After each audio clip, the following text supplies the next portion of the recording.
அனைவருக்கும் வணக்கம். பிறவாமை அல்லது முக்தியை அடைவது எப்படி என்று கூறவிருக்கிறேன். ஆதியில் அறிவே உருவான உணர்வு மறைக்கப்பட்ட நிலையில் சலனமின்றி அதிர்வுகளின்றி மௌனமும் பேரமைதியும் பெருந்த சாந்த நிலையமான பேரானந்த நிலையில் பெருவெளியில் சர்வ வியாகமாயிருந்த பிரம்மம், அதாவது இறைவனும் அல்லது உயிர், தன்னை 2 பகுதிகளாக மாற்றிக்கொண்டது. ஒன்று 4/3 பகுதியாகும், மற்றொன்று 4/1 4/3 பகுதியான வெளியில் பிரம்மம் எப்போதும் சலனமற்று அதிர்வுகளற்று மனமற்று சிந்தனையற்று பேரமைதியோடு சாந்த வடிவமாக பேரானந்த நிலையில் சர்வ வியாபகமாக வியாபித்திருக்கிறது. பிரம்மமே பிரபஞ்சமாகவும் உயிரினங்களாகவும் உயிரினங்கள் இயங்கும் சக்தியாகவும் படைக்கும் சக்தியாகவும் காக்கும் சக்தியாகவும் அழிக்கும் சக்தியாகவும் மறக்கும் சக்தியாகவும் அருளும் சக்தியாகவும் பரிணமித்து அதே சமயம் தன்னை ஏதிலும் அடையாளப்படுத்தி கொள்ளாமல் புறத்திலே வெளியாகவும் வானில் காணப்படாத வெளியாகவும் அகத்திலே சீவராசிகள் மனவெளியாகவும் சாட்சி மாத்திரமாய் மட்டும் அறிவு நிலையில் இருந்து கொண்டு இந்த பிரபஞ்சம் எனும் பேரியற்கையை அடக்கத்துடனும் அன்புடனும் தான் படைத்த தெய்வங்கள் கோள்கள் மூலமாக வழிநடத்தி கொண்டிருக்கின்றது. பிறவி எடுத்து வாழும் மனிதனுக்கு இப்படி 2 வித சுதந்திரம் அளிக்கப்பட்டுள்ளது. இன்னும் தெளிவாக சொல்வதென்றால் இவ்வித 2 வித சுதந்திரத்தில் உலக வாழ்க்கையை தேர்ந்தெடுக்கும் சுதந்திரம் கொண்ட உயிரினங்களுக்கு, குறிப்பாக மனித இனத்துக்கு 2 எதிர்மறை குணங்களோடு படைக்கப்பட்ட பிரபஞ்சத்தில் ஒன்றுக்கொன்று எதிரடையாக அமைந்தவற்றை மனசக்தியால் எண்ண அலைகளின் துணை கொண்டு வேண்டி அடைந்து அனுபவிக்கும்படியான நிலைமை, உதாரணமாக இன்பம் துன்பம் 2ஐயும் அனுபவிக்கும் நிலைமை தரப்பட்டுள்ளது. உடலும் மனமும் கொண்ட இயல் சக்திக்கே, அதாவது உடலையும் மனதையும் கொண்ட மனிதன் இயங்குவதால் இயல் சக்தி எனப்பட்டது. பிரகிருதி அல்லது மாயை என்று பெயர் இதற்கு. இந்த பிரகிருதியாக மாயைக்கு பற்றுணர்ச்சி என்ற ஒரே ஒரு அசுர உணர்ச்சியை தவிர சாதாரணமான மனிதன் பெற்றிருக்கும் தனித்துவம், தன்னுணர்வு, பகுத்தறிவு போன்ற எந்த குண அம்சங்களும் பிரகிருதிக்கு கிடையாது. இந்த பற்றுணர்ச்சியும் சலனமுற்று இறைவனிடமிருந்து உயிரான இறைவனிடமிருந்து சிந்தனையாக மனமாக பிரிந்ததினால் அடைந்ததாகும். ஆன்மாவை ஏற்று உடல் கொண்ட சீவனான பிறகே மனதிற்கு, அதாவது பிரகிருதிக்கு ஐம்புல சம்பந்தத்தால் உண்டாகும் தனித்துவம், தன்னுறவு, பகுத்தறிவு போன்றவை உண்டாகின்றது.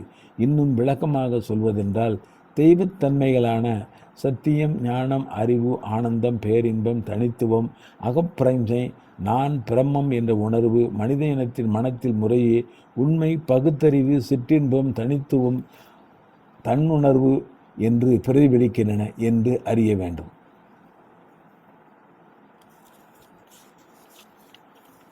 மனம் ஒரு மாயா சக்தி என்றும் எண்ண அலைகள் உள்ளவரை அது ஒரு மாயாத சக்தியாகவே இருக்கும்.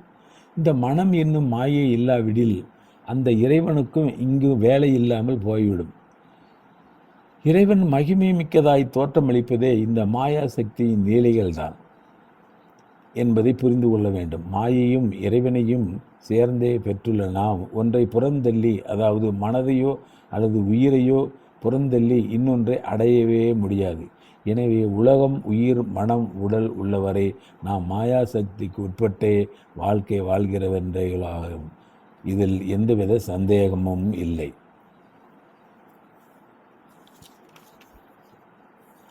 மனதின் மாயையின் பிடியில் ஜீவன் உள்ளவரை அவன் நான் என்ற அகங்காரத்தோடும் மற்றும் தான் அடைந்தது எல்லாம் அறிவு மயக்கத்தால் தனது என்ற எண்ணத்தோடும் இருப்பான். எப்பொழுது அகங்காரத்தை விட்டு நான் பிரமம் என்று உணர்கிறானோ அல்லது சுத்தமான நானாகிறானோ அப்பொழுதே சுத்த நானாகிய பரம்பொருளான ஜீவன் ஆகிவிடுகிறான். இதையே திருமூலர் இரு சுடராகி இயற்ற வல்லானம் ஒரு சுடரா வந்தன் உள்ளத்துள்ளாமே என்கிறார். அதாவது ஜீவனும் சிவனுமாக மனித உடலில் இயங்கும் திறன் கொண்ட பிரம்மா அல்லது உயிர் சிவமாக தானே உள்ளத்தில் புகுந்து கொண்டான் என்கிறார். புறமணமாகிய புற உலகில் இன்பங்களில் கட்டுண்டு கிடக்கும் உணர்வை முழுவதுமாக துறந்து மனதை உள்முகமாக திருப்பி அகத்திருப்பில் உள்ள தூய தன்னுணவாகிய பரிசுத்த நானுடன் இரண்டர கலந்து கரைந்து ஒன்றேயாக போய்விட வேண்டும். அதாவது முற்றிலும் மனதின் எண்ணங்களையும் செயல்களையும் துறக்க வேண்டும். தெளிவாக சொல்வதென்றால் மனதால் இறந்து விட வேண்டும்.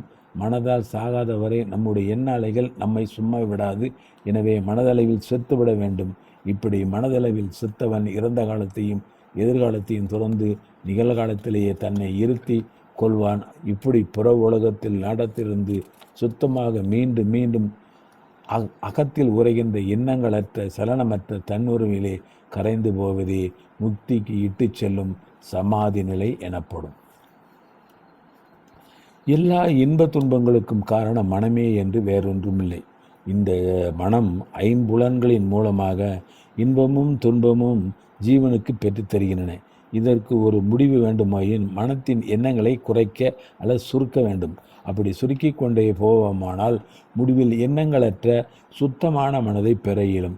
இதுவே முக்திக்கு வழிவகுக்கும். ஒரு இடத்துல திருமூலரோட சொல்கிறாரு இந்த மன சுருக்கத்தை பற்றி. பெருக்க பிதற்றில் என் பேய்த்தேர் நினைத்து என் விரித்த பொருள்களெல்லாம் வித்தாவது உள்ளம். பெருக்கில் பெருக்கும் சுருக்கில் சுருக்கும் அறுத்தமும் அத்தனை ஆய்ந்து கொள்வார்க்கே என்கிறார். அதாவது பெரிதாக நீட்டி திரும்ப திரும்ப பேசுவதால் ஆவதொன்றும் இல்லை. காணல் நீர் போல் மறைந்து போகும் பலவற்றை நினைந்துதான் என்ன பயன்? பேய்த்தேர் என்று ஒன்று கிடையாது, அது மாயமே. அப்படியுள்ள பேய்த்தேரை நினைத்து என்ன பயன் என்று கொள்ளலாம். எனவே தர்க்கவாதம் பண்ணி பேசுவதால் ஒரு பயனும் இல்லை. நம் கண்முன் விரிந்து கிடக்கின்ற உலகப் பொருட்களை முயன்று அடைவதற்கும் வித்தாக நின்று ஊக்குவித்ததுமே மனமே ஆகும். ஒருவனுக்கு மனமானது எவ்வளவு எண்ணங்களை நினைக்கின்றதோ அதற்கு தகுந்தாற்போல் அவனும் உலகம் விரிவடைந்து பெருகும்.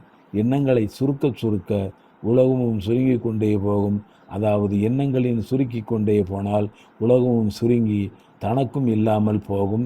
இந்த பெருக்கில் பெருக்கும் என்பது உலக வாக்கில் ஈடுபட்டவனுக்கு சொல்லப்பட்டது என்றும் கருதலாம். ஆகவே எல்லாவற்றிற்கும் மனமே காரணமாகும். இதையே திருவள்ளுவர் ஒரு இடத்துல செருக்கொள்ள சொல்கிறாரு. தலைப்பட்டார் தீரார் துறந்தார் மயங்கி வலைப்பட்டார் மற்றவையார் என்கிறார். தலைப்பட்டார் என்றால் முக்தி நிலை வேண்டும் என்றும், தவம் முயல்பவர் தன்னிடம் உள்ளதை யாவையும் தீரும்படி துறந்தார்கள், அதாவது எண்ண அலைகளை அற்று போனார்கள் என்றும் அர்த்தமாகும். மற்றவர்கள் இந்த உலகத்தை வாழ்க்கையில் உள்ளவர்கள் மயங்கி ஆசையின் வலையில் அகப்பட்டு கொண்டார்கள் என்கிறார். இப்படி எண்ண அலைகளின் வலையில் அகப்பட்டவர்கள் பிறவி சொல்லில் அகப்பட்டு கொள்வார்கள் என்று பொருள்படும். மேலும் திருவள்ளுவர் என்ன சொல்றாருன்னா, மற்றும் தொடர்பாடு எவன்கொள் பிறப்பருக்கள் உற்றார்க்கு உடம்பும் மிக என்கிறார். அதாவது ஒன்றும் வேண்டாம் என்று துறந்தவர்களுக்கு இவ்வுலகில் ஏதொன்றின் தொடர்பும் எதற்கோ, அதாவது எந்த ஒரு உலக இன்பத்தின் எண்ணமும் எதற்கோ பிறப்பை அறுக்க நினைப்பவர்களுக்கு தான் கொண்ட உடம்பை மிகை என்கிறார் திருவள்ளுவர். இத்துடன் இதை பற்றி முடித்துக் கொள்கிறேன். நன்றி, வணக்கம்.